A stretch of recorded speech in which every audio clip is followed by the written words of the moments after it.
Sejam bem-vindos ao terceiro episódio do Pode Deixar que eu conto. Aqui eu recebo pessoas que movimentam a história, constroem a economia de Rondônia e principalmente acreditam na Amazônia. Antes de começar esse episódio, eu quero agradecer ao Strike 364, ao Divine Beauty e ao Rondônia Agora, que são os parceiros que acreditam no projeto do podcast. Vamos começar apresentando o nosso convidado de hoje. Quem eu estou recebendo é referência quando o assunto é mercado imobiliário, empreendedorismo, construção de conexões em Rondônia. É o querido César Zogby. Ele é corretor de imóveis, especializado em áreas para investidores. Ele é presidente do Grupo Zogby, fundador da Zogby Imóveis e da Renova Construção. É empresário há mais de 20 anos, participou aí de várias frentes institucionais, é visionário, criou Café com Negócio, investe em startups como a Trix, marketing e conteúdo, e também foi um dos membros aí que foi uma missão para o Vale do Silício, né? Trazendo inovação para o setor imobiliário aqui de Porto Velho. Seja muito bem-vindo, César Zogby. Muito obrigado, Ingrid, pelo convite. É um prazer estar aqui no Pode Deixar que eu conto. Para mim, pode deixar que eu falo, tá? Parabéns pela iniciativa.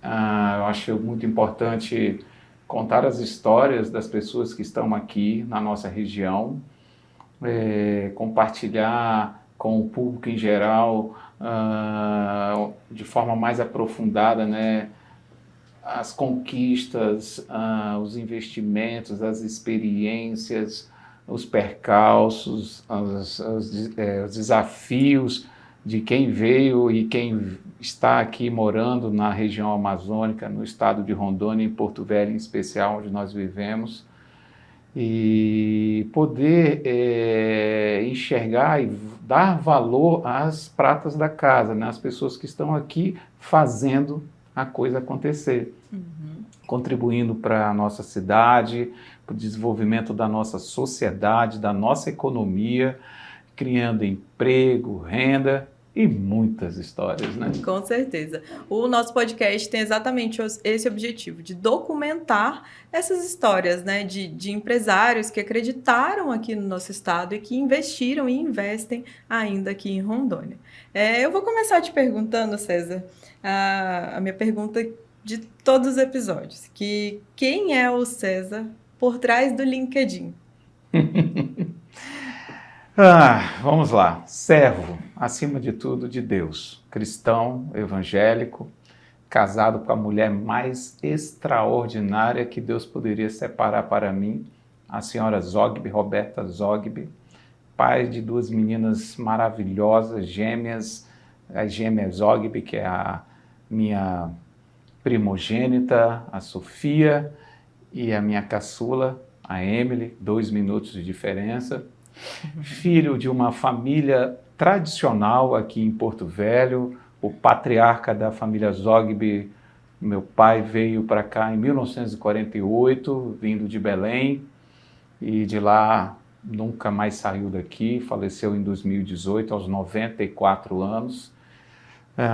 Filho de que é o César Zogby, minha mãe, a Dona Naide, como ela gosta de ser chamada, hoje com 84 anos, a matriarca da família, que educou os filhos com a mão de ferro, enquanto meu pai, muito empreendedor e visionário, do qual eu acho, não tenho certeza, me espelhei, me inspirei em muitas coisas. Então, assim, eu sou um cara de família, sou apaixonado por Porto Velho, pelo meu estado, gosto de pessoas, gosto de conexões. A gente tem uma rotina muito simples, trabalho, igreja, estar com a família, praticar meus esportes, enfim. Sou graduado na área de administração de empresas, com pós-graduação em produção e serviços, corretor de imóveis, e já fiz tanta coisa na vida, e hoje a gente vai compartilhar um pouquinho aqui dessa jornada minha ao longo desse tempo. Com certeza. Agora, depois desse parâmetro, do Zogby aí, vamos começar voltando nessa linha do tempo. Então vamos relembrar um pouquinho da infância. Eu sei que você é daqui, né? Você nasceu em Porto Velho. Vamos contar aí como que foi sua infância, sua família, crescer, né, junto com a nossa cidade. Como que foi tudo isso para você? Como eu nasci em 70, então na década de 80 é que eu tenho registro. Já a partir ali dos 10, 12 anos, eu sei que eu estudei numa escola tradicional aqui, que era a Doutor Grangeiro, que não existe mais. Depois estudei no Carmela Dutra, e lá no Carmela Dutra eu tive algumas experiências extraordinárias. Me foi apresentado o basquete, do qual até hoje eu jogo basquete no Master. Que bacana. Eu tive o privilégio de ser campeão em 84 do Joer de 1984, no recém-inaugurado ginásio Cláudio Coutinho, pela categoria infantil. Dali eu segui numa vida de atleta, fui para 2 Jogos Escolares Brasileiros em Campo Grande, em 87 e no Maranhão em 88.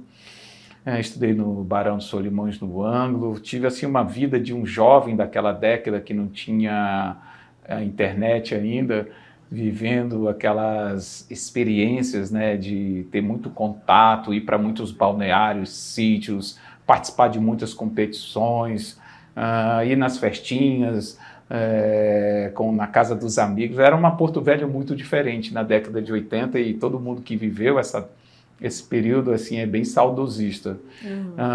Meu pai sempre um homem muito empreendedor, visionário, foi pecuarista, dono de supermercado, fundou várias entidades, então isso acho que eu sempre me espelhei nisso nele. A minha mãe sempre cuidando de casa e da educação dos filhos, sempre muito rígida, e por isso eu sou muito grato pela rigidez da educação, porque ela sempre falava, olha, tem que estudar para virar gente. Né? E era muito fácil naquela época a gente se distorcer, assim, destoar um pouquinho, distanciar para querer trabalhar. É uma época que eu vi o garimpo, aquele auge do garimpo da década de 80. Então, crescer em Porto Velho foi assim, algo naquele momento, dos meados da década de 80, assim, muito prazeroso, né? Porque a gente tinha um contato muito grande, a cidade não era essa pequena metrópole que é hoje, era uma pequena província mesmo, sei lá, 150, menos de 200 mil habitantes, as pessoas se conheciam. E aí depois veio a década de 90, eu fui para São Paulo, fiz faculdade lá em Mogi das Cruzes, fiquei metade da década de 90 fazendo o curso de administração, depois voltei para cá, meados de 95, já graduado, aí fiz uma pós-graduação na faculdade federal, na Uni, com intercâmbio com os professores cubanos que vieram para cá, fiz uma especialização na área de produção e serviços, e finalzinho da década de 90 eu tive a oportunidade de tirar meu Cresce, que é para poder eu ser corretor. Eu não sabia muito bem ainda onde isso ia me levar, mas eu tenho certeza que Deus já sabia. Com certeza. Porque naquele momento ali eu estava começando a consolidar algo de conhecimento técnico que iria ser, vamos dizer assim, o fator decisivo para como Deus ia me usar para construir muita riqueza na nossa cidade e, através disso, ser um instrumento para impactar a vida de dezenas, centenas, milhares de pessoas ao longo da minha carreira, como corretor de imóveis e empresário e empreendedor no segmento empresarial. Só que essa história ela tem algumas particularidades que lá na frente eu conto, né? Tá. Chegou um momento que eu falei que eu não queria ser corretor, e aí essa história é engraçada, mas eu posso contar lá na frente. Tá. Mas basicamente foi isso. E quem foram as suas primeiras referências de vida? Meu pai, certamente meu pai, um homem filho de libanês, eu sou descendente, o nome Zog Bessírio libanês, um homem que nascido em 1924, chegado aqui em 48, na época dos coronéis, na época em que a palavra dada, ela tinha um peso, né? Então as coisas se resolviam olhando no olho, apertando a mão, e ele me passou valores muito fortes com relação a ser um homem, ter responsabilidade, respeitar as mulheres, né? Ele sempre me falava, né, quando eu comecei a me tornar adolescente, falava assim, meu filho, você vai crescer e você vai começar a namorar e você nunca se esqueça, você vai namorar com a filha de alguém, a irmã de alguém, então você respeite as pessoas e as meninas com que você vai se relacionar. E isso ficou muito marcado. E ele falou para mim algo que eu nunca esqueci. Ele falou, jamais na sua vida você se envolva com mulher casada. Eu era tão jovem, não sabia nem que essas coisas, mas meu pai já era um homem experiente, então ele me deu ensinamentos e valores que eu ia levar para o resto da minha vida, e quando a gente vai crescendo, a gente vai entendendo o porquê dessas coisas. Minha mãe sempre muito católica, sempre muito cuidadora, né? Era uma vivência assim, de uma referência do serviço, de amar as pessoas e demonstrar com serviço, né? Fazer as coisas. E conforme eu fui crescendo e fui saindo de casa, fui morar fora, aí Deus me deu vamos dizer assim, a oportunidade de entender o peso dos mentores. Meu pai foi a primeira referência, sensacional, mas ao longo da vida eu fui descobrindo o valor de ter bons mentores, pessoas que até hoje eu tenho, né, que nos momentos em que eu preciso tomar decisões na minha vida, eu recorro, e são muitos que eu tenho hoje em áreas diferentes. Sim. E não necessariamente hoje pessoas que são muito mais velhas do que eu, como era outrora. E às vezes hoje eu tenho pessoas que são meus mentores, que são mais jovens, em áreas que eu não tenho conhecimento nenhum, e que eu preciso consultá-las para tomar uma decisão que seja mais coerente. Sempre aprendendo, né? Sempre aprendendo. E como que foi essa relação na adolescência? Você teve aquela dificuldade que alguns empreendedores têm de ter que começar a trabalhar na adolescência ou não? Você falando do esporte, você teve a oportunidade de né, viver do esporte ali, aquele momento, depois ir para uma faculdade. Como que foi essa sua adolescência? Aos 14 anos, já comecei a trabalhar. Já tinha carteira assinada. Meu pai era comerciante. Nas minhas férias, enquanto os amigos iam empinar papagaio, fazer as coisas que tinham que fazer, a minha mãe ficava arrumando com algum amigo do meu pai algum lugar para eu ir trabalhar. Então, eu ficava muito pé da vida, né? Porque eu não sabia o impacto que isso ia ter lá no futuro, mas eu vi o pessoal brincando nas férias e eu já estava trabalhando.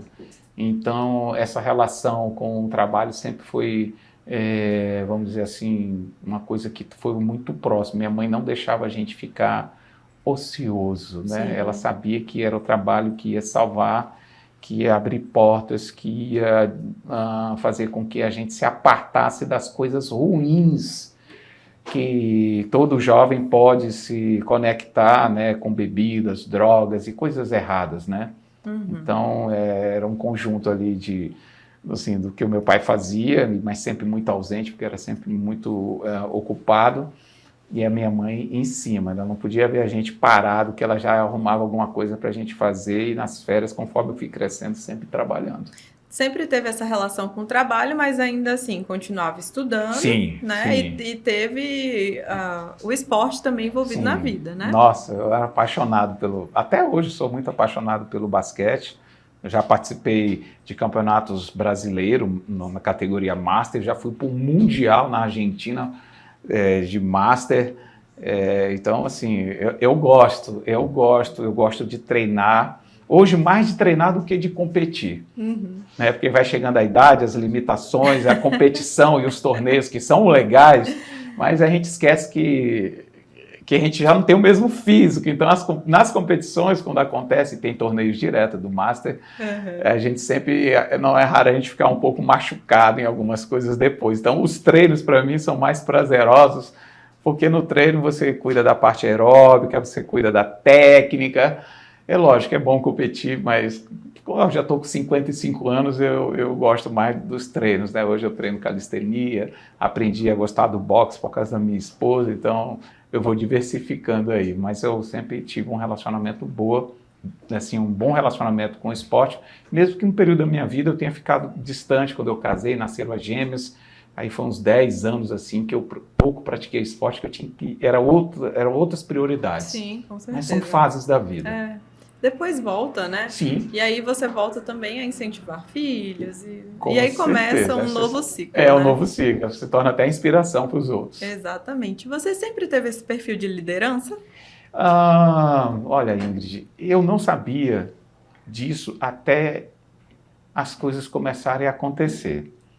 Assim, o líder, e eu aprendi isso depois de que eu voltei de São Paulo, quando eu fui fazer faculdade lá em São Paulo, em Mogi das Cruzes, e eu fiquei lá em Mogi das Cruzes, eu cheguei lá com 6 meses, já comecei a trabalhar num banco, no banco antigo, Banco Mamerindos, e aí eu fazia faculdade de administração à noite, de dia eu trabalhava num banco, foi o meu período de faculdade todinho. Mesmo longe dos pais, não parou de trabalhar, né? Não, Mesmo longe da mãe. Exatamente, né? Meu pai proporcionou a gente fazer uma boa faculdade, eu e meu irmão fomos para lá, meu irmão caçula, o Robespierre, e a gente fazia eu estudava na mesma sala, só que eu, com 6 meses, já começava a trabalhar, e ele nunca trabalhou estando lá.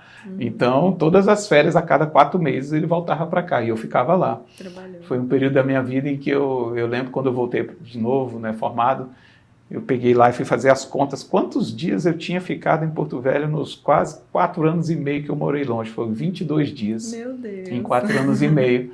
Eu só falava com meus pais 2 vezes por semana, porque não tinha ainda celular naquela época, estava saindo, tinha que ir até os orelhão, teve telefone fixo, naquela época as linhas eram ativos, as pessoas alugavam, era muito caro. Era caro, né? Então eu vivi essa experiência em Mogi das Cruzes de uma forma muito diferente, na maioria. Mogi chegou uma época que tinha quase 90 alunos de Porto Velho lá. Nossa. E assim, eu vivi uma forma, vamos dizer assim, diferente, porque eu não ia e voltava, eu só fiquei lá.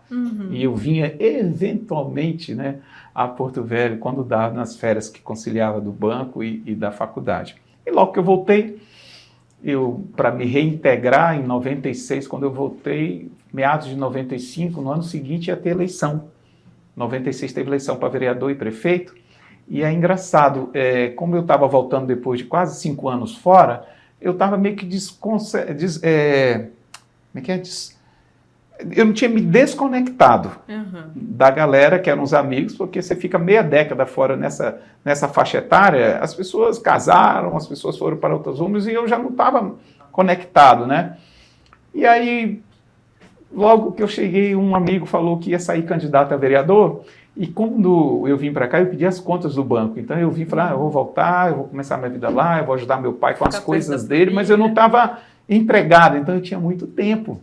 Só que aí os meus quase 5 anos em São Paulo e trabalhando em banco, naquela velocidade que é São Paulo, eu cheguei no 220, em Porto Velho andava no 110. Nossa. Então era um choque, né, de realidade. E tudo bem, porque são cidades diferentes, culturas diferentes, frequências diferentes. Então eu era muito dinâmico e recém-formado. Então toda reunião que ia com os amigos que tinham ficado aqui, que não viram o que eu vivi, eu via assim as coisas sendo tratadas num ritmo, numa perspectiva. E eu, como tinha morado fora, e trabalhado, visão, e lidado com coisas, né, e feito faculdade, então a minha visão e a minha pegada das coisas era muito mais rápida. Aí nas reuniões com o grupo que eu falei, você vai sair candidato? Bora, vamos ajudar o grupo. Eu estou de bobeira, eu vou ajudar. Eu fui crescendo nas reuniões sem saber, e isso ajudando, porque eu tinha tempo, e chegou um momento lá na frente que o rapaz que ia ser candidato, o pai dele também decidiu que ia sair, faltava pouco tempo já para a eleição, tinha formado um grupo, uma estratégia muito legal. Aí ele se retirou assim da campanha, aí nós ficamos aquele grupo de amigos, falou, puxa vida, a gente ficamos 6 meses trabalhando para fulano e agora ele saiu. Falta poucos meses para a eleição, o que a gente faz? A gente abandona tudo? Aí o pessoal, não, vamos eleger uma outra pessoa. Eu falei, é mesmo, vamos eleger. Aí todo mundo, eu perguntei quem? Aí todo mundo falou assim, você. Eu falei, eu? Não, gente, eu Como não. Assim? Eu acabei de voltar de São Paulo, nem estou trabalhando assim, não tenho nem uma fonte de renda nesse momento, estou vendo as minhas reservas. Eu não estou preparado, não, eu fiquei quase meia década longe. Falando, cara, você é o cara mais preparado em toda reunião que a gente faz, você que é o cara que articula, que fala com os líderes, que fala com os secretários, que as portas abrem por causa do teu sobrenome, da tua família, e aí que vem, eu te servi tanto eles, eu me doei tanto, quando chegou o momento que eles queriam escolher um novo representante, né, um líder, aí quem foi eleito fui eu.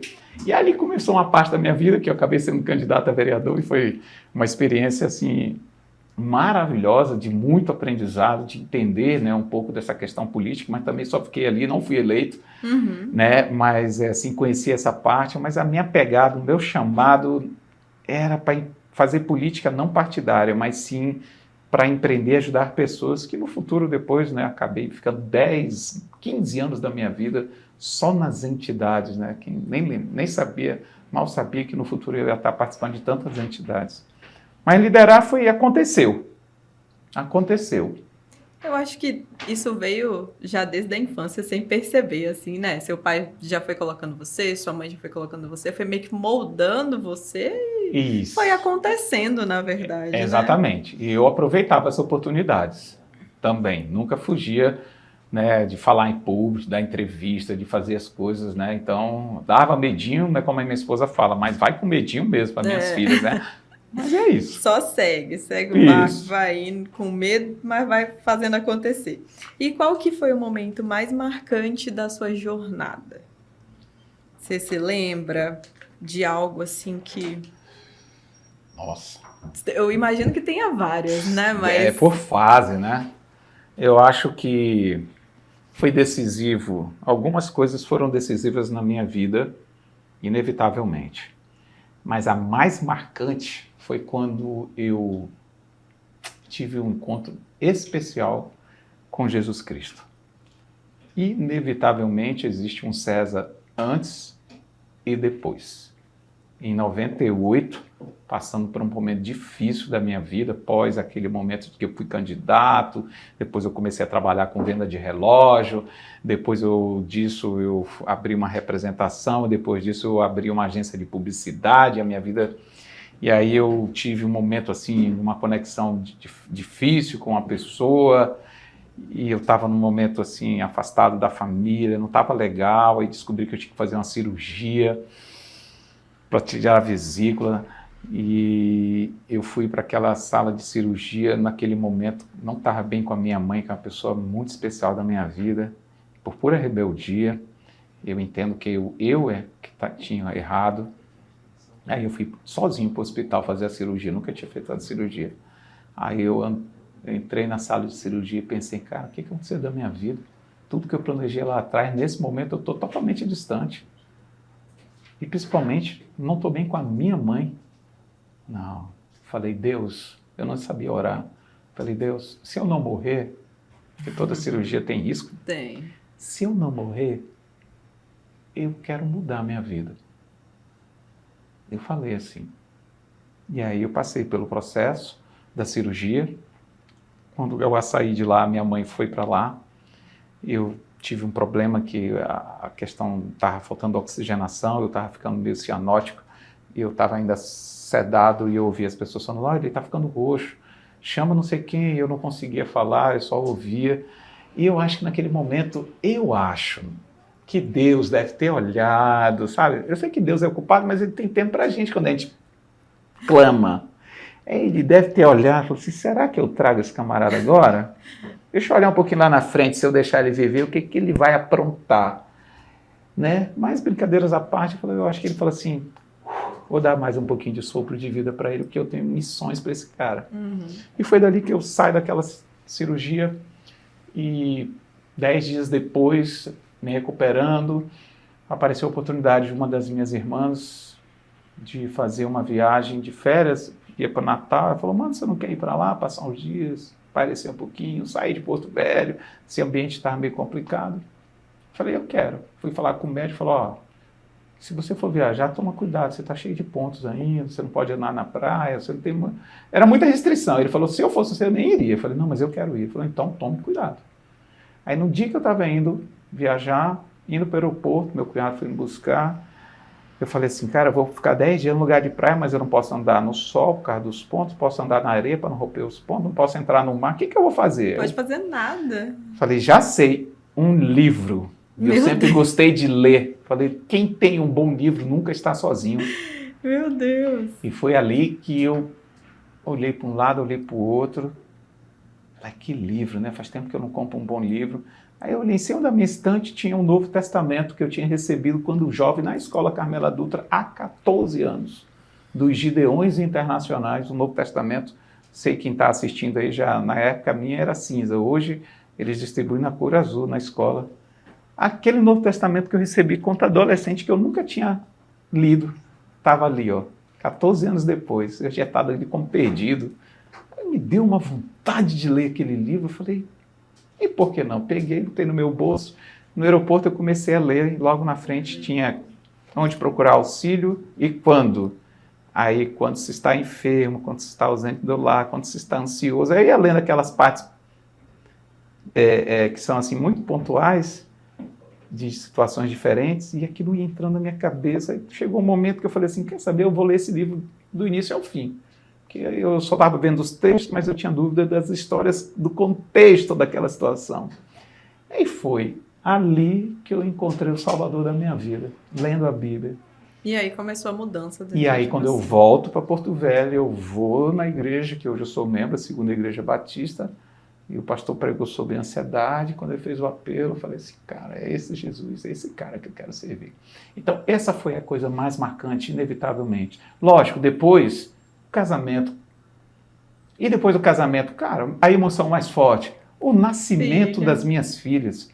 Mas não foi só o nascimento, foi no dia que eu descobri que eram gêmeas. Eu já ia falar, a descoberta da gravidez, a descoberta de ser gêmeas. Nossa, mãe do céu, eu vou te falar, o doutor Eudes Storinho, muito famoso aqui na cidade, Sim, me conhece, o pai dele é muito um amigo do meu pai de meio século. Então, assim, quando a gente entrou lá para fazer a ultrassom, aí ele... E recentemente, esse ano, eu encontrei com ele, né? Eu estava conversando. As minhas filhas já têm 22 anos. Eu falei, ô Eudes, sempre quis te perguntar, quando a gente foi fazer a ultrassom lá, que a Roberta estava entrando, você olhou, você falou assim, acho que são gêmeas. Ele brincou, né? Eu falei, tu fala isso brincando, né? Porque tu não sabia que era gêmeas. Ele olhou para mim, era brincadeira mesmo, não sabia. Mas é engraçado que ele falou, quando ele fez, aí começou a ver lá o primeiro, né? O primeiro fetozinho e tal, me chamou, tá tudo bem, tá tudo certo, beleza, aí ele falou, tá tudo bom. Aí eu saí, quando eu tô saindo eu lembrei da brincadeira, aí parei na porta assim da salinha que ele tava fazendo ultrassom, aí eu virei de costas e falei assim, ainda bem que é só uma, né, que você falou que eram gêmeas. Aí ele, deixa eu ver se tem outra. Aí ele virou assim, eu já tava saindo, aí ele, tem outra. Mentira. Aí naquela hora, Ingrid, você, quem tem pai de gêmeos, trigêmeos, eu não sei como foi a tua experiência, é como se tivesse caído um raio. Eu virei para ele de novo, falei, você está brincando? Ele, não, olha aqui, voltou. Era esse aqui que a gente estava vendo, o bebê, né? Aí virou assim, tem outro. Aí eu olhei para cima e falei, Deus, eu fui premiado, porque eu nunca imaginei isso na minha vida. A minha esposa, os olhos dela pareciam que ia saltar. Assim. Aí eu falei, e não tem outro mais não? Ele, peraí. Aí, não, só são dois. E foi dali, eu até falo hoje quando vou dar treinamentos, palestras, cara, eu acho que eu nunca senti na minha vida, eu já tive muitas emoções, experiências, mas aquela ali, eu me arrepiei todinho, só de falar me arrepiei de novo. Então, assim, essa foi a maior experiência de emoção, assim, que marcou, assim, a minha vida. Hoje as gêmeas têm quantos anos? São 22 anos 22 já. 22 anos. Eles nasceram em setembro de 2003. E estão voltando, né? E estão voltando já. Papai tá com saudade das meninas. Tem sido uma experiência legal para elas, né? Então. Pra gente também. Exatamente. A mãe tá lá com elas, né? Nesse momento. César, agora eu quero saber, né, um dos momentos marcantes da sua jornada, mas assim, da sua jornada profissional. Eu acho que talvez o que mais marcou minha vida foi que eu fiquei 4 anos fora do mercado imobiliário. Na época eu tinha fechado a imobiliária, vendido a carteira de administração de imóveis, ali quando o José de Abreu Bianco, governador, assumiu o governo, ele demitiu os funcionários públicos, a gente chamava funcionários fantasmas, meados ali de 2002, a cidade era pequena, a economia na capital ficou muito ruim. Aí eu falei, quer saber? Ficamos 6, 7 meses as vendas ruins. Eu falei, eu não quero isso mais para a minha vida, não. Aí eu fechei a imobiliária, vendi minha carteira para o meu gerente, que administrava quase 100 imóveis na época. Aí falei assim, nunca mais eu volto a ser corretor de imóveis. Nunca mais. E aí também, de novo, eu imagino Deus ocupado, ele ouvindo um negócio desse, parando e olhando para como é que é, acabou. E aí ele, ele deve ter olhado e falou, livre-arbítrio, vai. E aí eu fiquei 4 anos fora do mercado. E tudo que eu fiz deu errado. Tudo que eu tinha eu perdi. E como foi essa volta? Aí as meninas nasceram um ano depois, em 2003, eu casei em 2001, ficamos 2 anos casados, saí do mercado, aí dava aula em faculdade, foi quando eu fui professor do Guto Pelúcio. Sim. Eu fiquei 6 anos no Grupo Pelúcio, Sapiens, na época era FIP, né? Depois virou Sapiens, né? Aí chegou um momento ali em 2005, eu estava numa situação tão difícil, porque eu tinha perdido tudo. Eu tinha entrado em projetos que eu só endividava e na época eu estava, acho que aproximadamente, eu ganhava uns R$2.500, R$3.000 por mês e estava devendo uns 100 mil. Meu Deus! E eu falava, meu Deus, como é que eu vou pagar essa dívida, né? E tudo que eu tentava fazer, Ingrid, dava errado. Eu e minha esposa, nossa, a gente fez tantos projetos, tentei empreender em tantas coisas e nada dava certo. E, ao mesmo tempo, no período que eu fiquei fora do mercado, em todos os lugares que eu ia, todo mundo só queria falar comigo sobre um assunto. E aí, Zogby, como é que está o mercado imobiliário? E eu ficava com uma aversão, eu não queria, quando eu falei que eu não voltava mais a ser corretor, e aí vem a questão do orgulho, né? A gente, quando é jovem, a gente comete assim, erros e muitas cagadas, né? Pode ser. E a gente é muito orgulhoso, né? A gente toma uma decisão, a gente não quer voltar atrás. E o orgulho precede a queda, é bíblico. Eu me arrebentei com esse meu orgulho, até que eu tive que, de novo, entender que Deus tinha um propósito para mim. Então, eu fiquei 4 anos fora, tudo que eu fiz dava errado, aí eu perdi o capital que eu tinha, fui me endividando, e só com assalariado. Até que chegou o momento que eu decidi que eu ia voltar a ser CLT, né, dar aula à noite, que eu dava aula toda noite, e eu fiquei sabendo, não vou mais empreender não, arrumar um emprego, eu preciso cuidar dessas 2 menininhas, eram bebês ainda. E aí eu mandei meu currículo para umas 20 empresas, nenhuma empresa me deu resposta, até que um dia eu fiquei sabendo que o pessoal estava contratando uma grande empresa daqui, um aluno meu comentou, eu liguei para o superintendente lá, e aí ele falou, passa comigo no outro dia. Aí eu fui lá, conversei com esse superintendente, aí ele olhou meu currículo, e aí ele falou assim, você é corretor de imóveis? Nossa Senhora! E aí eu falei assim, fui. Aí eu estou vendo aqui, eu falei, não, isso já faz alguns anos, eu saí, eu deixei por causa da minha experiência. Aí ele olhou para mim e falou assim, peraí, não foi você que vendeu todas as áreas no entorno da nossa empresa há uns anos? Aí eu respirei fundo, falei, cara, fui eu, tinha sido eu, um negócio multimilionário na época. Falei, foi, né? Eu pensei, se eu mentir, jamais teria o respeito dele. E aí lembrei, quem fala a verdade não merece castigo. Falei, fui eu. Aí ele bateu na mesa, falou um palavrão. Cara, tu ganhou muito dinheiro, hein? Aí na hora deu aquele frio, eu falei, lá se vai esse meu emprego. Eu falei, cara, isso faz 4 anos, isso aí faz tanto tempo. Essa história é longa e tal. Aí contei para ele o que tinha acontecido, que não foi tão simples. Eu trabalhei 18 meses para viabilizar esse negócio. E no meio veio o 11 de setembro, o negócio caiu, quase me mataram, porque os caras desistiram, depois voltaram. Era uma história que, se eu vier aqui, eu conto só essa história, uma outra oportunidade. E aí, saí de lá, ele falou, olha, eu não vou te contratar não, teu currículo é bom demais, mas, bicho, tu é homem de negócio. Vai ganhar dinheiro. Pegou meu currículo, botou de volta assim dentro do envelope, e eu lembrando assim que lá em casa só tinha pira e água na geladeira, eu devendo 100 mil, ganhando 2.500, 3 mil por mês na época. E aí eu, ai, Jesus do céu, não ouvi isso batendo. Não, né? Aí saí de lá, fiquei um tempo respirando, e foi quando eu pensei, não, eu não vou voltar para casa com esse currículo. Fiquei me recompondo, aí lembrei de uma empresa, fui na outra empresa para falar com o dono, que ele estava expandindo os negócios dele. Aí quando eu estou na recepção, Ingrid, a gente tem quantos minutos ainda? Não, tá tranquilo. Né? Eu estou preocupado porque... Tá tranquilo. Aí eu estou lá na recepção, naquela mesma manhã que eu tinha ido na primeira empresa, eu saí de lá, e aí quando eu saí de lá, que ele falou aquilo, que ele me falou assim, vai ganhar dinheiro, eu me lembrei, cara, eu estou 4 anos tentando ganhar dinheiro empreendendo, só tudo dava errado. Aí é fácil alguém falar assim, vai ganhar dinheiro, né? Uma pessoa que estava passando o que eu vinha, né? Aí eu liguei para minha esposa, saí de lá, né? As lágrimas chegam, escorriam assim nos meus olhos. Ela, meu Deus, mas não acredito. Eu falei, ele falou assim, vai ganhar dinheiro, tem um de negócio. Aí era perto da casa dos meus pais. Eu parei na casa do meu pai, na varanda dele, fiquei me recompondo, conversando com Deus. Eu falei, não, eu não vou voltar para casa com esse currículo. E isso na vida a gente tem que ter resiliência, né? Eu estava no fundo do fundo da lama do poço naquele momento. As coisas estavam dando errado, nada, nenhuma porta se abria, mas ainda assim eu não desisti. Eu falei, quer saber? Eu me recuso a ir para casa com esse currículo na mão. Eu vou pegar a minha agenda e eu vou encontrar aqui na minha agenda, eu tinha 5.000 contatos naquela época. Eu vou encontrar um lugar que eu para mim ir e deixar esse currículo.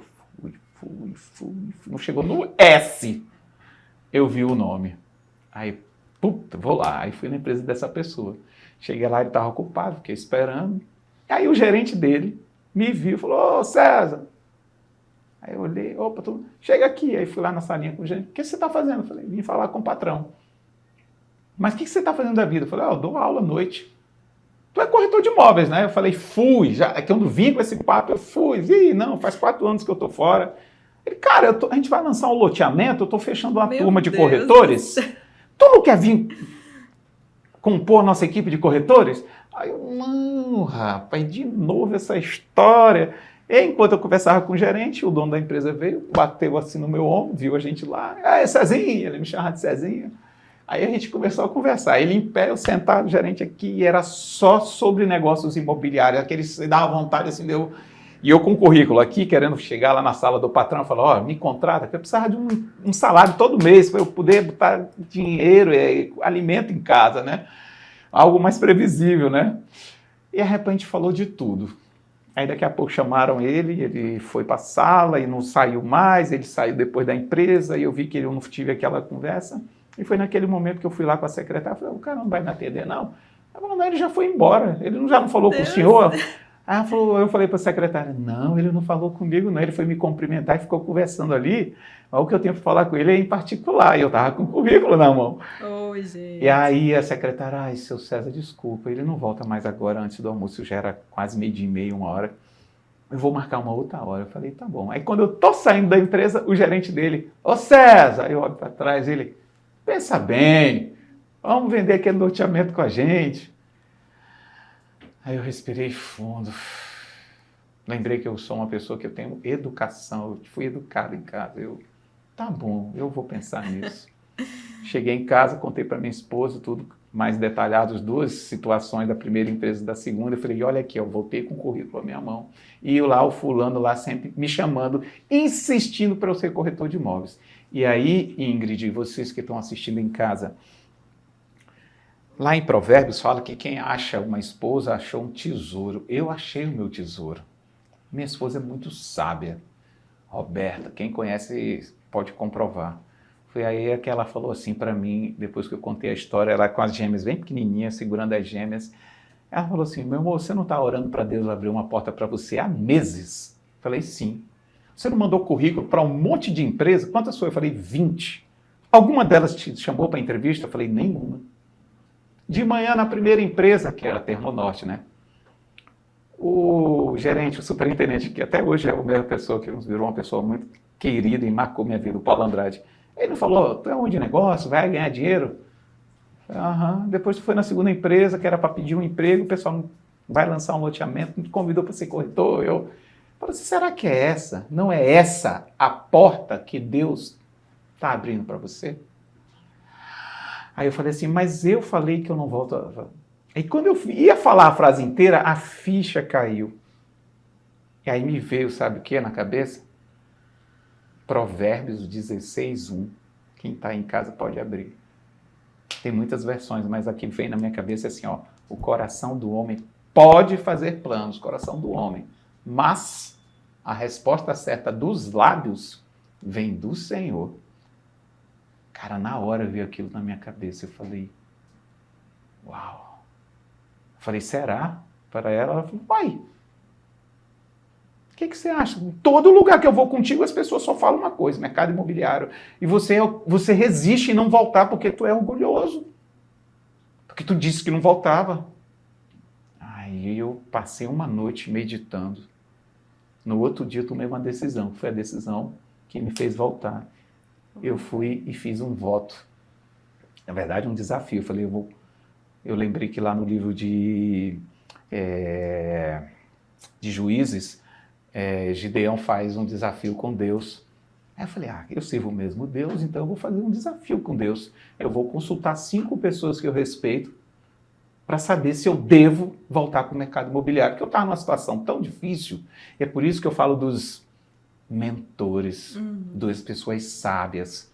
Falei, eu vou consultar 5 pessoas que eu respeito, que eu admiro, que possam me orientar nessa minha decisão, porque eu estava num momento tão difícil, vivendo numa situação assim complicada, endividado, com as minhas filhas novinhas. Falei, eu não posso errar mais, eu não posso entrar em mais aventuras. Aí falei para minha esposa que eu tinha tomado uma decisão, que eu ia consultar 5 pessoas. Só que eu queria dificultar para Deus, porque eu não queria voltar para o mercado, então eu falei assim, eu vou consultar 5 pessoas. Se as 5, por unanimidade, falar volta, eu volto. Mas se uma só disser, volta para isso, mas não, eu não volto, porque era o que eu queria. Era o meu coração, queria isso, não voltar. Aí a Roberta, muito sábia, olhou assim, falou, tudo bem, então é entre você e Deus.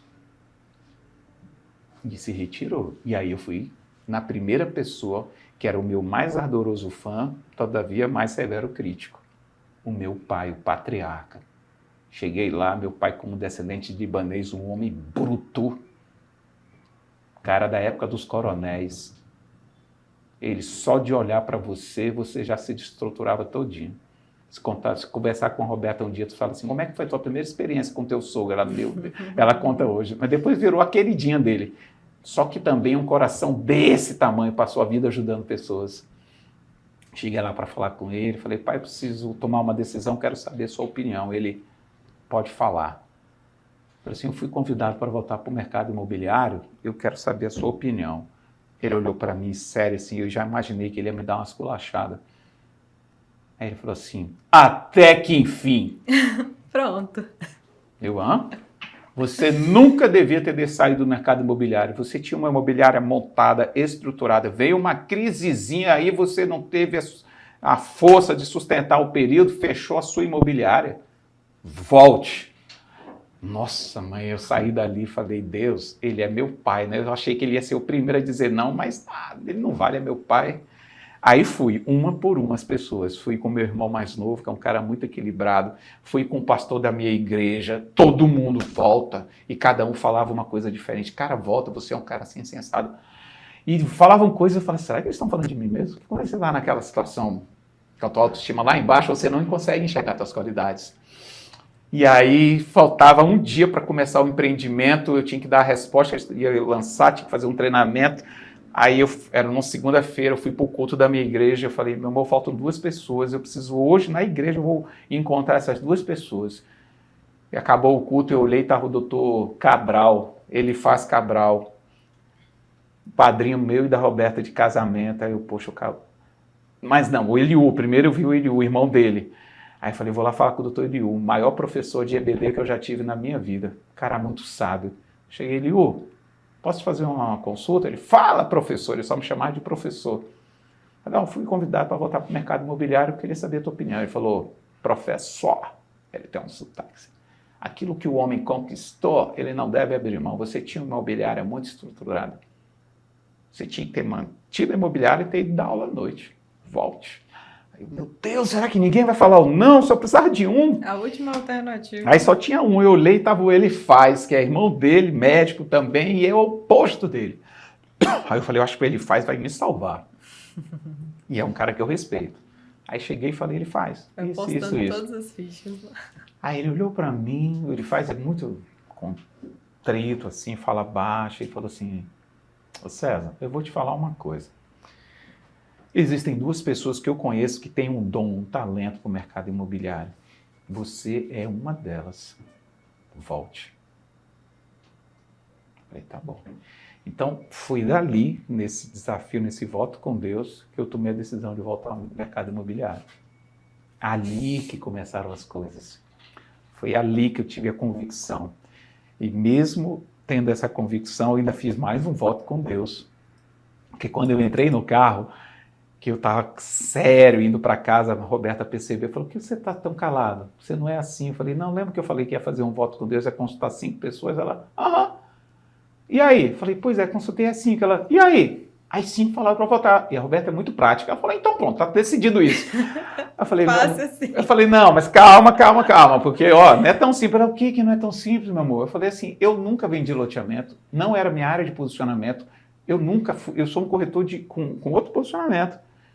Eu vou fazer um outro desafio com Deus. Ela, ai meu Deus, de novo! Eu falei assim, se eu vender 15 lotes em um mês, é porque eu ainda tenho as manhas. Aí ela, tá, tudo bem. Resumo da história, eu vendi mais de 40, fui um dos campeões. E aí, dali, quando acaba o loteamento, que eu decido voltar e abrir a minha imobiliária. Que foi um negócio que demorou, assim, tipo 1 mês e meio. Uhum. Aí eu volto pro mercado, em 2005, sozinho, abro a minha imobiliária novamente.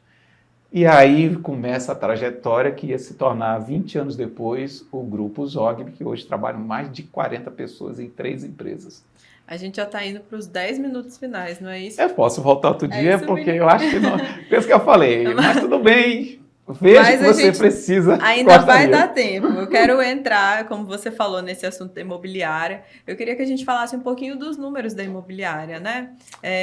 Não só da imobiliária, mas do grupo, né? Você pode falar aí das 3 empresas que você tem e explicar um pouquinho pra gente. Em 20 anos de mercado, nós já, com certeza, nós já atendemos milhares de clientes. Uhum. Pra você ter ideia, hoje, nosso principal negócio do grupo é a nossa administradora. Uhum. Né? Nós somos especialistas na gestão patrimonial, ou seja, o que é isso? Pessoas que têm imóveis, patrimônios, que têm renda, elas deixam os imóveis aos cuidados da nossa administradora. Nós temos um time extraordinário, a gente tem muito know-how, a gente tem uma equipe de assessores e stakeholders muito bons, contábil, jurídico. A gente criou uma construtora recente só para fazer manutenção e reparos de imóveis que a gente cuida. A gente investiu muito dinheiro na estruturação. Então, assim, hoje, quando você fala de grupo Zogby, que é a Zogby Imóveis, compra, venda, locação, administração, renova a construção, especializada em manutenção e reparos, e a startup que a gente investidor, que é das nossas filhas, que estão vindo para cá agora e vai estar operando com a gente, cuida todo o brand, marca, todo o marketing é da Trix. Então, assim, a gente hoje é um grupo muito bem estruturado, pessoas que trabalham com a gente há mais de 10, 15 anos. A gente tem um grupo com mais de 20 corretores hoje. A gente já chegou a ter 70 corretores em períodos que a gente precisava. Ficamos nos últimos 5 anos franqueados da maior rede imobiliária do planeta, foi ali de 2020 até janeiro desse ano, quando a gente decidiu vencer o contrato, são contratos de 5 anos, a gente decidiu que era hora de voltar às origens, foi um aprendizado extraordinário participar da maior rede imobiliária do planeta, mas a gente viu que o DNA nossa, a cultura nossa é Zogby, né? Então nós temos lá um grito de guerra que é pautado no OPA, que valida, né, que faz, praticamente fecha o que é a cultura organizacional do grupo. O OPA é O de oração, P de planejamento e A de ação. Então, o nosso grupo está sempre em movimento, o nosso grupo está sempre investindo. A gente já teve corretora de seguro, a gente já teve administradora de condomínios ao longo da nossa história. A gente ia testando as coisas, crescendo, vendo, e não é isso que a gente quer, desativava, vendia. A gente foi vendo o mercado mudar e a gente foi mudando juntos. Agora, recente, nós contratamos a maior consultoria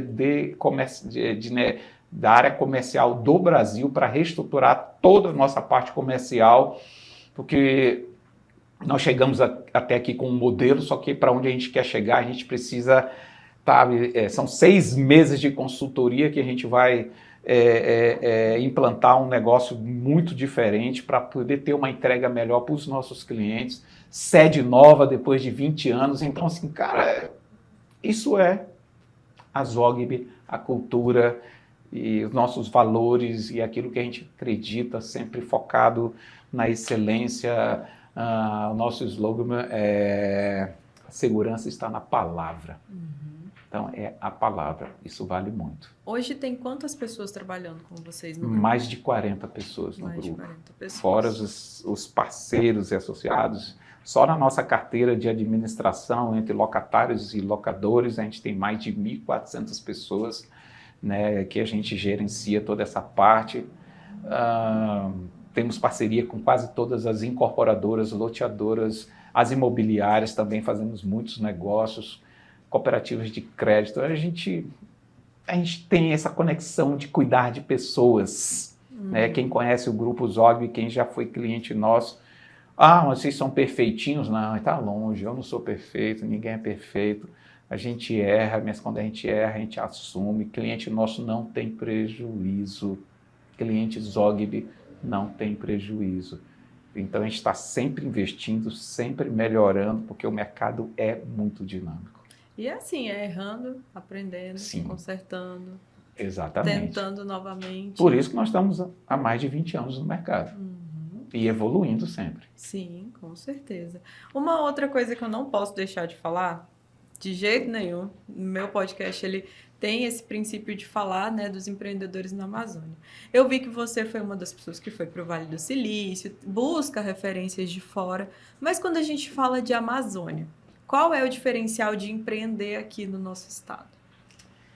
Olha, eu acredito que quando se fala de Amazônia, né, para quem está em regiões mais centrais do Brasil, é como se fosse um território inexplorado,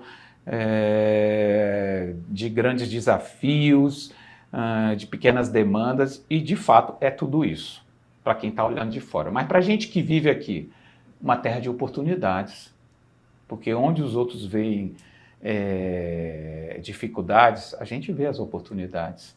Né? Se meu pai não tivesse acreditado e não tivesse empreendido desde que ele chegou aqui, assim como os patriarcas de muitas famílias, a gente não teria passado de uma cidade de 40 mil, 50 mil, 100 mil habitantes, hoje com mais de 500 mil de habitantes, um estado multibilionário que é Rondônia, com 52 municípios, com mais de 17 milhões de cabeça de gado, soja crescendo. Então, assim, é acreditar. É um lugar para quem quer empreender, prosperar.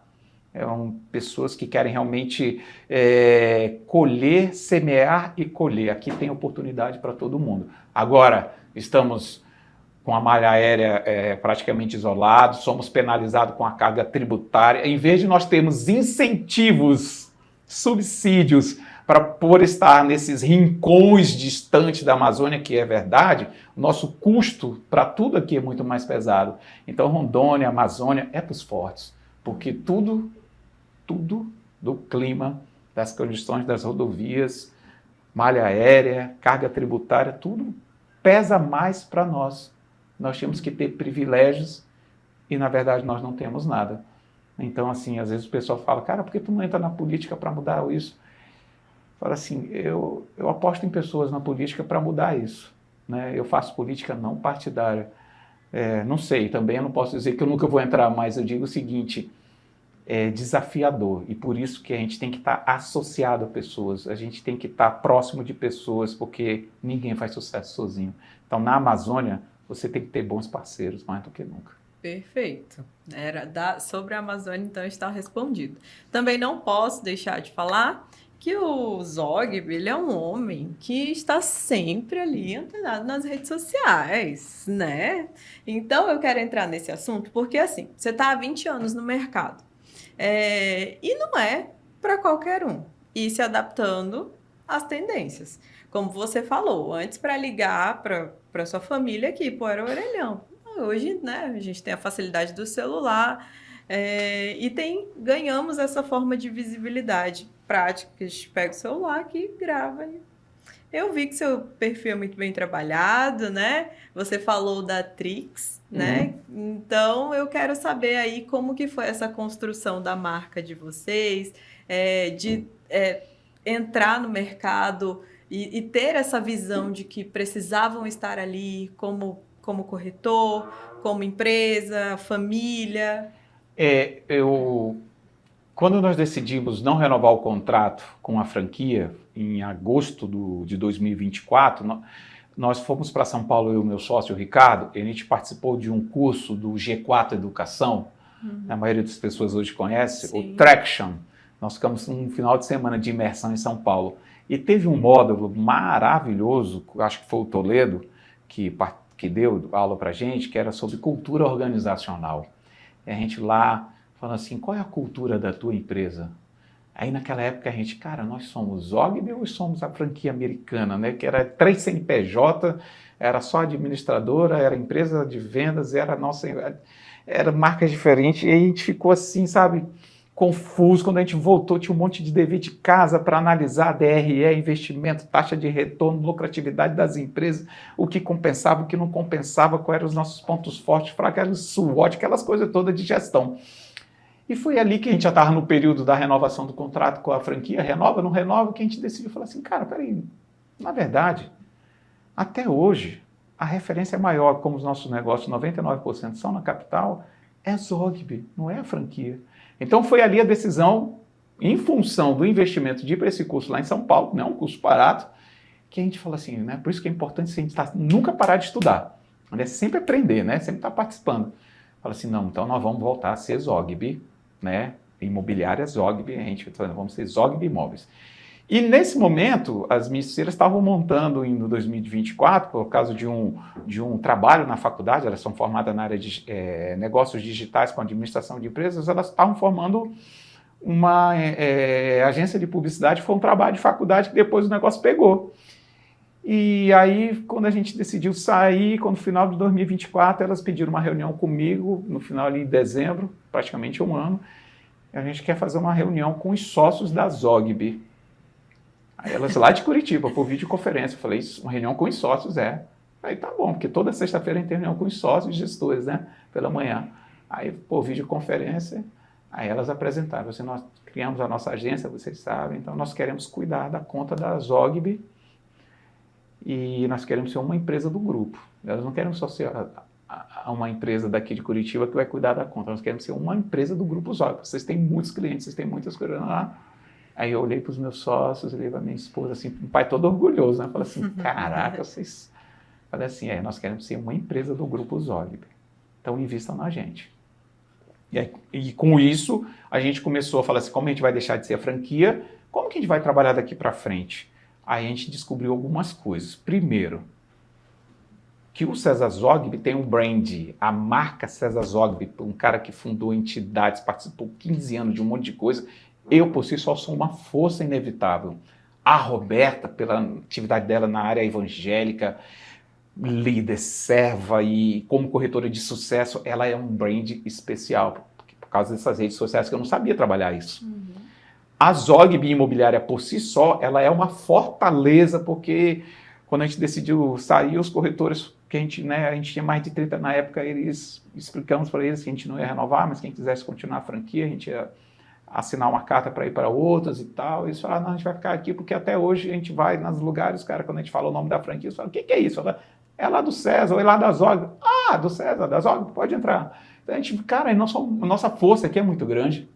Aí a gente foi descobrindo essa coisa do brand, da marca, do digital, do posicionamento, da autoridade. Fala assim, elas fizeram uma proposta, nós vamos trabalhar 4 pilares. A da Zogby, a Renova, que é a nossa construtora independente. Nós vamos trabalhar a Roberta Zogby, ela como corretora de sucesso, mulher, mãe, empreendedora, o César Zogby, que o senhor, pai, elas falavam assim, pai, o senhor por si só a sua história, só o senhor ter trazido grandes empresas para cá. Nossa, o Vale do Silício fundou a associação, federação, um monte de coisa que a gente nem comentou hoje aqui. O senhor tem tanta coisa para compartilhar, pai. Eu falei, tá, tudo bem. Tipo assim, gravar uma coisinha de vez em quando no Story é uma coisa. Agora, você fazer um trabalho profissional, aí tem que ter assessoria profissional. Que a gente descobriu o que é esse ano com elas. E elas falaram assim, só que a gente vai criar um brand diferente ainda. Eu falei, o que é? É inevitável que a Roberta Zogby é forte, o César Zogby. Agora, quando vocês estão juntos, o casal Zogby é uma fortaleza de atração. É magnético, as pessoas querem estar próximo do casal Zogby, porque o senhor tem histórias e vocês, 20 anos de casado, empreendendo juntos, quebraram, levantaram. as atividades, vocês estão sempre juntos nas igrejas, nos ecossistemas que vocês... E aí, falei, cara, que coisa é o marketing hoje, né? Eu falei, tudo isso são públicos diferentes, personas diferentes. Aí a gente foi aprendendo. Eu não sou um especialista nisso, né? Mas eu sei que é necessário, então eu faço. E é uma disciplina gravar vídeos, chega os roteiros, chega as programações, as estratégias. Ai, quando você faz brincando é uma coisa, agora quando chega toda semana tem que gravar dia sim e dia não.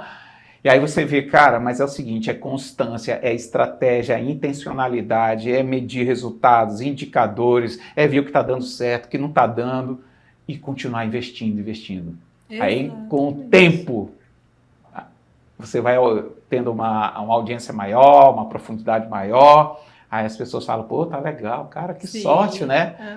A gente é muito sortudo, a sorte. Né? A sorte vem para quem trabalha, investe, arrisca, é resiliente, persistente, tem fé, aí isso é sorte.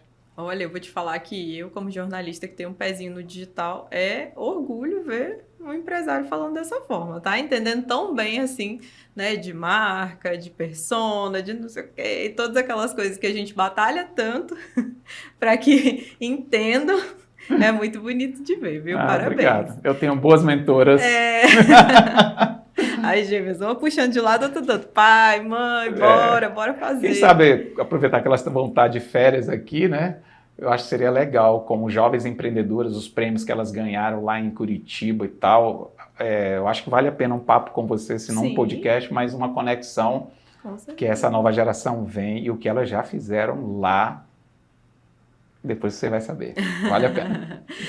A gente, infelizmente, vai ter que encerrar. Então, eu vou primeiro te agradecer, né, pela oportunidade de estar aqui com a gente, de ceder o seu tempo, né, de me receber na sua empresa, de me apresentar e compartilhar a sua história, a história do casal Zogby, da sua filha, deixar a gente conhecer um pouquinho mais de vocês. Foi um privilégio ter você aqui. E quero, né, que você deixe uma mensagem final aí para quem está assistindo a gente, para quem olha o Zogby hoje como uma inspiração. Primeiramente, então, agradecer você, mande um abraço para o seu pai, que estudamos juntos na década de 80, lá no Barão dos Solimões, não podia deixar de fazer esse registro, que é um grande empreendedor também na área dele.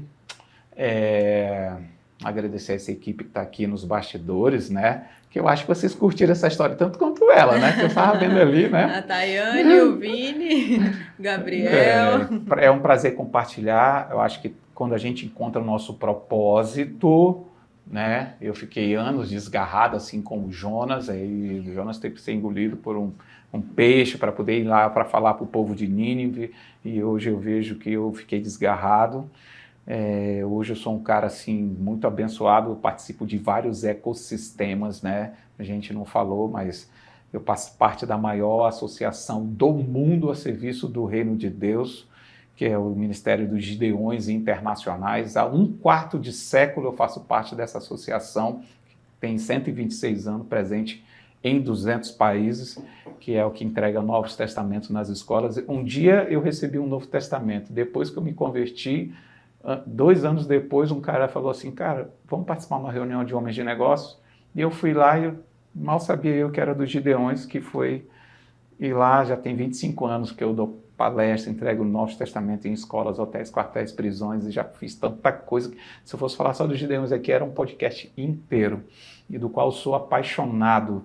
A gente trabalha com casais também, a gente faz parte do grupo da integração da família cristã, que promove os encontros de casais uma vez por ano. Eu e a Roberta, na área do associativismo, né? Sou cofundador com o Augusto Peluso, que esteve aqui, e mais um grupo de amigos da ACEP, que já tem hoje mais de uma década, e eu sou apaixonado pelo associativismo. Então, assim, encontrou o teu propósito? Você invista. Se associe com boas pessoas, se aparte das pessoas ruins, continue evoluindo. Errou, falhou, levante, continue. Eu não conheço nenhuma pessoa, nenhuma história de sucesso daquele que parou da primeira vez, da segunda. Eu até hoje, com 55 anos, ainda estou errando, ainda estou aprendendo, mas eu não paro, eu continuo indo em frente. É uma coisa que dá aqui dentro E já tomei muito prejuízo, mas também já ganhei muito dinheiro, então faz parte do aprendizado. Só que no final não é sobre isso, é sobre ajudar pessoas, é sobre estar sempre se desenvolvendo e sempre conectado com Deus. Nunca, nunca desista da sua fé. Seja ela qual for, a religião que você tem, tenha fé. Acredite, porque a vida não é só as coisas materiais, tem as coisas espirituais também. Tá? É isso. Perfeito, muito obrigada. A história do César, ela mostra pra gente que o empreender, né, ele é muito mais do que cair, levantar, continuar, ele é conectar pessoas, propósitos e, acima de tudo, não desistir, né? Eu te agradeço mais uma vez por estar aqui com a gente. Já estendo o convite à Roberta e as meninas também, as gêmeas. Tá ótimo. Então, já estão de portas abertas para voltar aqui, toda a família, para a gente fazer uma grande conversa aí, falar mais uma vez do grupo. A história de vocês é muito boa de se Será ouvir. muito bom a gente vir como família. Quem sabe? Tá aí, gostei desse desafio. Sim, é uma proposta diferente. A ideia do podcast também é isso, né? Trazer essas propostas diferentes. Show. Trazer pai e filho, Sim. família, o casal, né? Que foi a primeira proposta que eu fiz para você, de trazer o casal. E estamos de portas abertas para vocês, tá bom? Eu agradeço você também que ficou aqui comigo até o final, a sua participação, por você estar aqui nesse terceiro episódio. Eu quero te lembrar que a gente vai continuar na semana que vem, já tem o 4º episódio da temporada, e eu não posso terminar esse podcast sem agradecer ao Strike 364, ao Divine Beauty e também ao Rondônia Agora. Eu falando em Divine Beauty, esses dias fui visitar o César, e aí eu cheguei lá sem maquiagem e tal, um dia normal, né? E aí quando ele chegou aqui, ele falou, meu Deus, tava parecendo outra pessoa. É outra pessoa que tá aqui. São gêmeas?